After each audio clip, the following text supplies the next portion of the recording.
Bermuda triangle अमेरिकी रियासत Florida के करीब वो समुद्री इलाका है जिसके बारे में सदियों से कहानियां मशहूर हैं कि ये दुनिया की पुरस्कार तरीन जगह है। यहाँ सैकड़ों की तादाद में बहरी जहाज, कश्तियाँ, हवाई जहाज, टनों और मनो वजनी कार्गो बहरी जहाज भी गर्क होकर रह जाते हैं।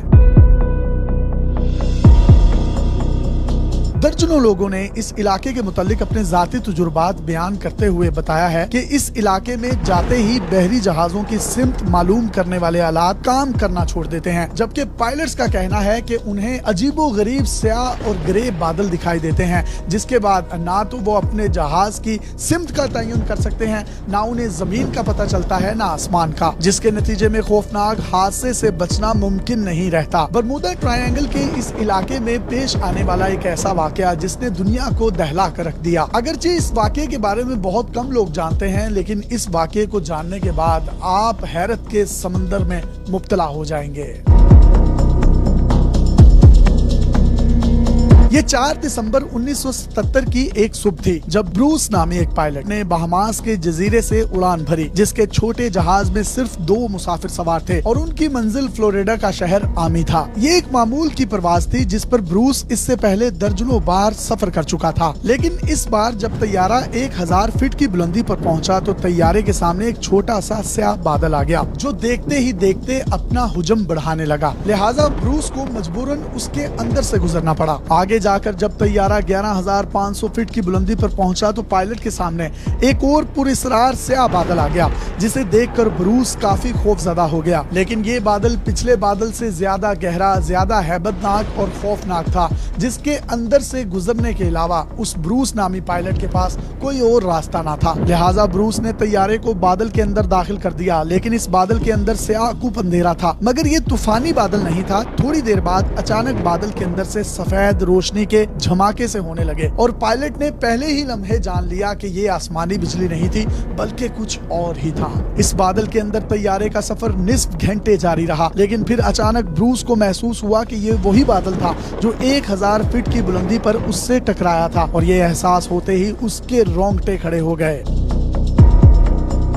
ये बादल एक सुरंग की शक्ल इख्तियार कर चुका था और यूं महसूस होता था कि ये कभी भी खत्म नहीं होगा। ये चलता जाएगा और लामतना ही सिमत में लामतना ही हद तक जाएगा। मगर अचानक पायलट को सामने रोशनी की हल्की सी किरण दिखाई दी, जिसका मतलब था कि बादल की सुरंग खत्म हो रही है। लिहाजा पायलट के जिस्म में नई जान दौड़ गई। लेकिन जैसे जैसे रोशनी करीब आने लगी तो अचानक तैयारे के आलात एक के बाद दीगरे खराबी के सिग्नल देने लगे। यहाँ तक के जहाज के तमाम इंडिकेटर्स बुझने लगे और जहाज में गुप अंधेरा हो गया। कुछ देर बाद पायलट तैयारे पर से अपना कंट्रोल खो बैठा, लेकिन हैरानकुन तौर पर तब भी तैयारा उड़ता रहा। जब इस वाक़े के बाद ब्रूस से सारी सूरत हाल पूछी गई तो ब्रूस का कहना था कि उस वक्त ऐसा लग रहा था जैसे तैयारे को कोई और कुव्वत चला रही हो या आसमान में कोई करंट मौजूद है जो इस तैयारे को खुद उड़ा रहा है। लेकिन कुछ ही देर बाद ब्रूस के मुताबिक मेरा तैयारा बिलाखिर बादल की सुरंग से निकल आया और उसके साथ ही तैयारे के आलात ऐसे काम करने लगे जैसे इनमें कोई खराबी हुई ही नहीं थी। मैंने ग्राउंड कंट्रोल से राब्ता किया और कहा कि वो उसे उसकी मौजूदा लोकेशन बता दें, तो ग्राउंड कंट्रोल की जानिब से जवाब मिला कि तैयारा रडार पर दिखाई नहीं दे रहा, जिससे मैं मजीद परेशान हो गया। फिर अचानक गहरी धुंध खत्म हो गई तो वो ऐन मियामी यानी अपनी मंजिल मकसूद के ऊपर था। यहाँ एक और हैरानकुन बात ये थी कि फासला 217 मील था, जिसे 1 घंटे 15 मिनट में तय किया जाना था, लेकिन तैयारे को अपना सफर शुरू किए सिर्फ 47 मिनट ही गुजरे थे और तैयारा बाहिफाजत मियामी एयरपोर्ट पर लैंड कर गया था। तैयारे के लैंड करते ही ब्रूस ने उसका फ्यूल टैंक चेक किया तो उसमें इतना ज्यादा फ्यूल खर्च नहीं हुआ था जितना उस मुकर्ररा रास्ते के लिए खर्च होना चाहिए था। यानी मतलूबा फासला भी कम वक्त में तय हुआ और अल्टीमेटली उसका फ्यूल भी बहुत कम लगा। ब्रूस ने सफर से मुतल्लिक तमाम दस्तयाब मालूमात चेक की तो उस पर इंकशाफ हुआ कि इसका तैयारा सफर के निस्फ वक्त में अपनी मंजिल पर पहुंचा। लिहाजा ब्रूस नामी पायलट ने फौरी तौर पर एविएशन के माहिरीन से राब्ता किया और खुद पर गुजरने वाली सूरत हाल से उन तमाम लोगों को आगाह किया, लेकिन उनमें से कोई भी माहिर उसका तसल्ली बख्श जवाब न दे सका। बिलाखिर ब्रूस ने खुद ही इस बारे में मालूमात जमा की और उनसे एक नतीजा निकाला कि वो इस वक्त बरमूदा ट्रायंगल के बिल्कुल ऐन ऊपर था और बादल के अंदर रोशनी के सफेद झुमाके दरअसल इलेक्ट्रिक फोक थी। जबकि कुछ लोगों ने मुमकिना तौर पर यह भी ख्याल जाहिर किया कि ब्रूस डार्क एनर्जी की वजह से अपना मुमकिना सफर जो है अपने मतलूबा टाइम से पहले तय करने में कामयाब हो गया।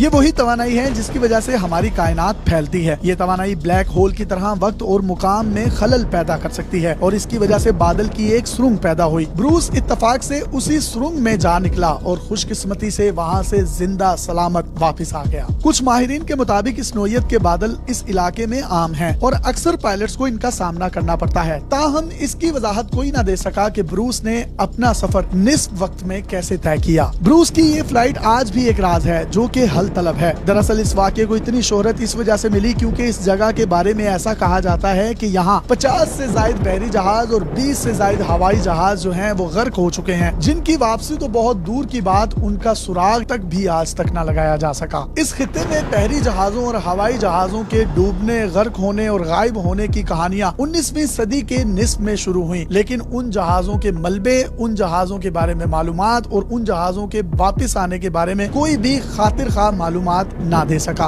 बरमूदा ट्रायंगल को शोहरत दिसंबर 1945 में उस वक्त मिली जब अमेरिकी बहरिया का लड़ाका तैयारा जो कि बमों पर मुश्तमिल था, अटलांटिक ओशन में मामूल के मिशन पर निकला और गायब हो गया और आज तक उस तैयारे का मलबा या उसके 14 जो अमले के अफराद थे ना मिल सके। लोगों के तजस्सुस में मजीद इजाफा उस वक्त हुआ जब ये रिपोर्ट सामने आई कि इस फ्लाइट मिशन को ढूंढने वाले तैयारों में से एक तैयारा भी गायब हो गया था। दिलचस्प बात यह है कि अमेरिकी बहरिया का एक और जहाज जिसमें 300 अफराद सवार थे 1918 में गुम हुआ था, उसका सुराग भी आज तक ना मिल सका। साइंसदानों ने बरमूदा ट्रायंगल पर लगने वाली तोहमात को खत्म करने के लिए काफी जतन किए, लेकिन अब तक वो इसकी खोज लगाने और डूबे हुए जहाजों का मलबा और उनका सुराग लगाने में नाकाम है। अमेरिकन यूनिवर्सिटी की एक तहकीक में इस राज को दरियाफ्त करने का दावा करते हुए बताया गया कि इस खित्ते यानी बरमूदा ट्रायंगल के ऊपर फैले 6 पहलुओं वाले बादल मुमकिना तौर पर बहरी जहाजों और तैयारों की गुमशुदगी का बायस बनते हैं और ये 6 पहलुओं वाले बादल 65 किलोमीटर फी घंटा की रफ्तार से हवाएं चलाते हैं जो कि तैयारों और बहरी जहाजों पर एक बम की तरह गिरती हैं, जिसकी वजह से वो नीचे गिर जाते हैं और किरची किरची होकर चिकनाचूर हो जाते हैं। इसके बाद साइंसदानों ने नासा की सैटेलाइट का इस्तेमाल करते हुए इस खित्ते का डेटा इकट्ठा किया और 6 पहलुओं वाले बादलों को दरियाफ्त किया जो बरमूदा ट्रायंगल के ऊपर 32 से 88 मुरब्बा किलोमीटर तक फैले हुए हैं। मुहक्किकीन का कहना है कि इस तरह के बादल इंतहाई गैर मामूली हैं, जिन्हें आप आम तौर पर नहीं देख सकते। उन्होंने मजीद बताया कि इस तरह के बादल समंदर के ऊपर हवाई बमों की तरह काम करते हैं जो हवा के धमाके करते हैं और नीचे आकर समंदर से टकराकर ऐसी लहरें पैदा करते हैं जो कि सतह समंदर से बहुत ज्यादा बुलंद होती हैं। जबकि दूसरी जानिब 2017 में ऑस्ट्रेलिया से ताल्लुक रखने वाले एक साइंसदान ने ये दावा किया था कि इस समुद्री खित्ते में मुतअद्दिद बहरी जहाजों और तैयारों के बगैर किसी सुराग के गायब हो जाने के पीछे खलाई मखलूक या किसी माफूकुल फितरत मखलूक का होना जो है वो काबिल जिक्र नहीं लगता। उसके मुताबिक खराब मौसम के नतीजे में अगर औसत एतबार से देखा जाए तो दुनिया में हर वक्त कहीं न कहीं समंदर में तूफान आ रहा होता है जिसकी जद में कई जहाज या बहरी जहाज कश्तियां आते रहते हैं। जबकि नॉर्वे यूनिवर्सिटी की एक तहकीक इसी से मुतल्लिक ये कहती है कि जिस जगह पर बरमूदा ट्रायंगल वाक़या है उसकी समंदर की तह में कुछ ऐसी गैसेस का अखराज होता है जो कि हवाई जहाजों, बहरी जहाजों और कश्तियों को अपनी लपेट में ले लेता है, क्योंकि ये गैस हवा में मिलकर तूफानी कैफियत इख्तियार कर लेती है जिसकी वजह से वो तमाम जहाज उसके अंदर गर्क हो जाते हैं और उनका कोई सुराग नहीं मिलता। लेकिन किसी भी तहकीक में बरमूदा ट्रायंगल का राज कोई भी साइंसदान आज तक मुस्तरद तौर पर नहीं पा सका। अगर बड़े जंगी तैयारे या जहाज इसमें गर्क होकर तबाह हो जाते हैं तो उनका मलबा कहाँ जाता है, उनकी बाकियात कहाँ जाती हैं, ये एक बहुत बड़ा सवाल है जो कि इसके मुहक्किकीन और इस पर तहकीक करने वाले साइंसदानों के लिए एक बड़ा चैलेंज है। अपने मेजबान यासिर शामी को पाकिस्तान के